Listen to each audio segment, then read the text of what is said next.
पूरब और पश्चिम के देशों में एक दूसरे की संस्कृति को लेकर आकर्षण बढ़ता जा रहा है। एक तरफ जहां भारतीयों ने तेजी से पश्चिमी सभ्यता को अपनाया है, तो वहीं विदेशी भी भारतीय संस्कृति और सभ्यता की ओर न सिर्फ आकर्षित हो रहे हैं, बल्कि अपना जीवन भी इसी रंग रूप में ढाल रहे हैं। स्विट्जरलैंड के भारत आए उर्स स्ट्रोबल की कहानी भी कुछ ऐसी है। भारतीय बनकर ब्रह्मचर्य का जीवन बिता रहे स्ट्रोबल ने अपना नाम आशुतोष उर्स स्ट्रोबल रख लिया और उत्तराखंड के कौसानी में एक आश्रम चलाते हैं, जहां बच्चों को वेद और पुराणों की शिक्षा दी जाती है।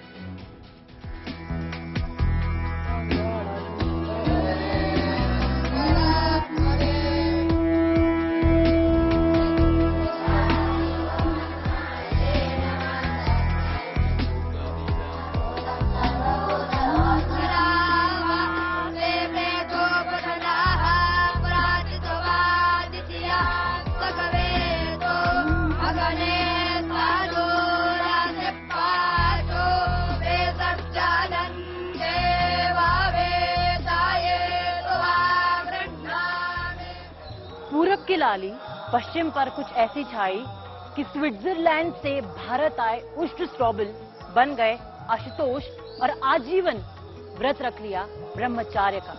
लेकिन कहानी यहीं पर खत्म नहीं हुई। स्विट्जरलैंड में पढ़ाई और केमिस्ट की नौकरी छोड़कर वे भारत में यहाँ के धर्म ग्रंथों से, यहाँ के वेद पुराणों से इतने प्रभावित हुए कि खुद को इसी में समर्पित कर दिया। और आज उत्तराखंड के कौसानी में उनका ये आश्रम है, जहाँ पर वे आने वाली पीढ़ी को, छोटे छोटे बच्चों को चारों वेदों की शिक्षा दे रहे हैं, संस्कृति के बारे में बता रहे हैं और ये साबित कर रहे हैं कि वाकई में भारत कितना समृद्ध देश है। और हमें भी एहसास दिला रहे हैं कि भारत एक विश्व गुरु से कम नहीं है। तो आइए आज आपको इन्हीं के आश्रम में लिए चलते हैं और बताते हैं कि किस तरह से यहाँ पर बच्चे शिक्षा ले रहे हैं।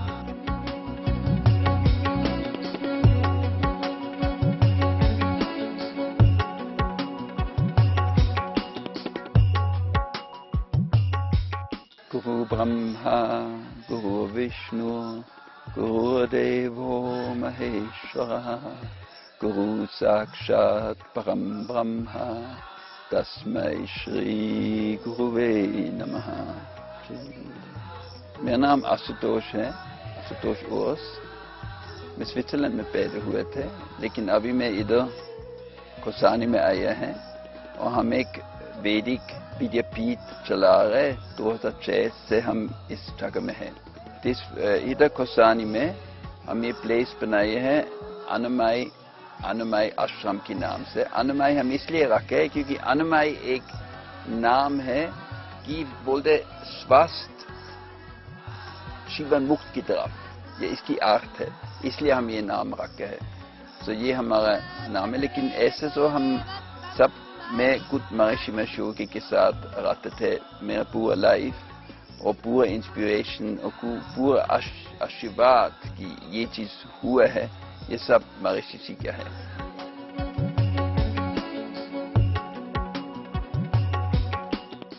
हम इधर कम से कम 40 बच्चे हैं पीछे 15 साल से, और हम सारे वेद, ऋग्वेद, सामवेद, यजुर्वेद, व्याकरण, थोड़ा से आयुर्वेद, ज्योतिष, नियम के अनुसार थोड़ा से जनरल नॉलेज भी, मैथमेटिक्स, और क्योंकि हम संदीपानी से जुड़े हुए हैं तो हम भी इंग्लिश थोड़ा से सिखाते हैं। तो ये करिकुलम है। ज्योतिष हम हमारे ओर से दे रहे हैं क्योंकि ज्योतिष एक आचार्य के लिए, एक पंडित के लिए बहुत जरूरी है। इसलिए हम ज्योतिष भी, हम बहुत ध्यान दे रहे हैं ज्योतिष के ऊपर।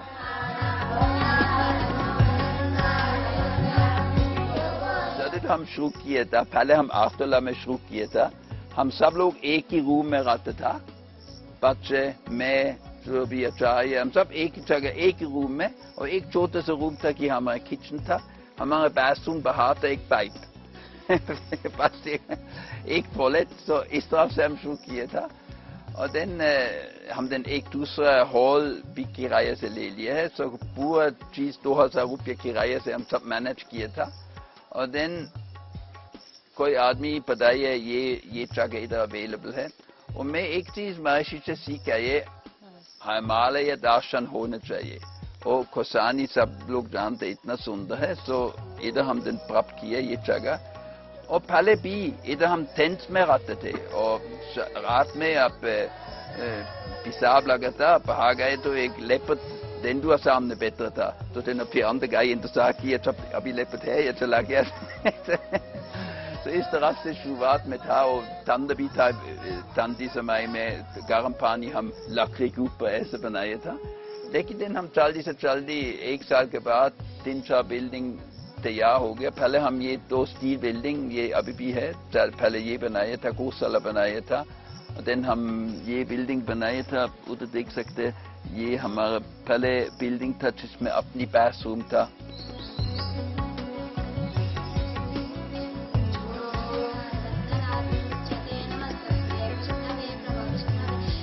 मेरा नाम कमलेश पांडे है। मैं पिछले 14 सालों से इधर आश्रम पे हूँ।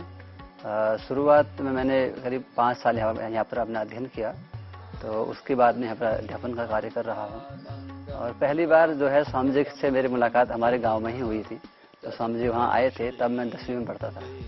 तो स्वामी जी से हमने ध्यान सीखा, तो मुझे अच्छा लगा कि हाँ, मुझे भी इस क्षेत्र में आना चाहिए। तो फिर मैंने अपना 10वीं कंप्लीट किया, फिर मैं इधर आ गया आश्रम में 2007 में। तो तब से मैं इधर पर हूँ। करीब 2012 में हमारी यहाँ पर पढ़ाई पूरी हुई, तब से हम बच्चों यहाँ पर पढ़ा रहे हैं।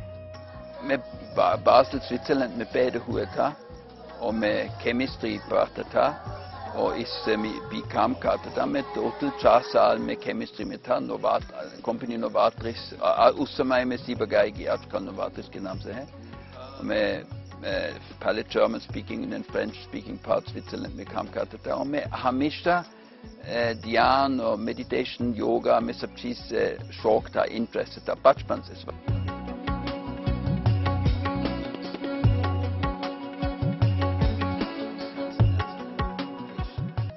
जैसे कुछ लोग इस देश से संबंध बनाते हैं और कुछ लोग न बनाते हैं, और मैं इस कैटेगरी है कि इस देश से गहरा वाला संबंध बनाए हैं। और आजकल में तो ऐसे देखे थे कि India is a land of all possibilities. इधर सब कुछ होता है। आप एक बार देख लीजिए, हम इंकस, मायंस, इजिप्शियंस, ये सारे कल्चर चला गया। ये सबसे पुराने कल्चर हमारा वैदिक कल्चर इंडिया अभी भी जीवित है, और अभी इतना भाग गया फिर। यदि तो मैं कंपेयर करूँ, मैं तो तोल तो 1980 सब चीज थोड़ा से कमजोर था, मतलब हम सोचे अभी खत्म होने वाला है। लेकिन अभी फिर इतना भाग गया, इतना बड़ा वाला हो गया, वैदिक ज्ञान फिर इतना लाइवली हो गया। ये अब कोई दूसरा पुराना वाला कल्चर न बता सकते। ये विशेष चीज है India. India is the Guru of the world. मेरा नाम वैद्यनाथन विवेक है। मैं भावातीत ध्यान का शिक्षक हूँ, और वैदिक विज्ञान में एक रिसर्चर हूँ। इसके पहले मैं दिल्ली में भावातीत ध्यान सिखा रहा था। पिछले 5 साल से मैं वहाँ सिखा रहा था। उससे पहले अमेरिका में मैं वैदिक साइंस में रिसर्च कर रहा था। I am an IT professional by initial training, worked in IT field all around India and around the world as well. तो मैं यहाँ पर वैदिक साइंस को जो है आधुनिक विज्ञान और वैदिक विज्ञान दोनों को उसको एक आधुनिक प्रमाण से उसको प्रमाणित करने का प्रयास में हूँ। तो मस्तिष्क में जो तरंगें आती हैं इलेक्ट्रोएन्सेफेलोग्राफी EEG से, और जो हमारे हृदय के तरंग हैं, इन दोनों के जो परिवर्तन है, इनसे देखा गया है कि जो ध्यान करते हैं उनमें ज्यादा से ज्यादा समग्रता और समन्वयता बढ़ता है। और इसके साथ साथ एक और भी बात यहाँ पर इस आश्रम में जो होता है, जो वेद पाठ होता है, वेद पाठ को सुनने से भी मस्तिष्क के तरंग ज्यादा से ज्यादा समग्र होते हैं, और जो वेद पाठ करते हैं उनका शरीर भी ज्यादा से ज्यादा स्वस्थ रहने लगता है।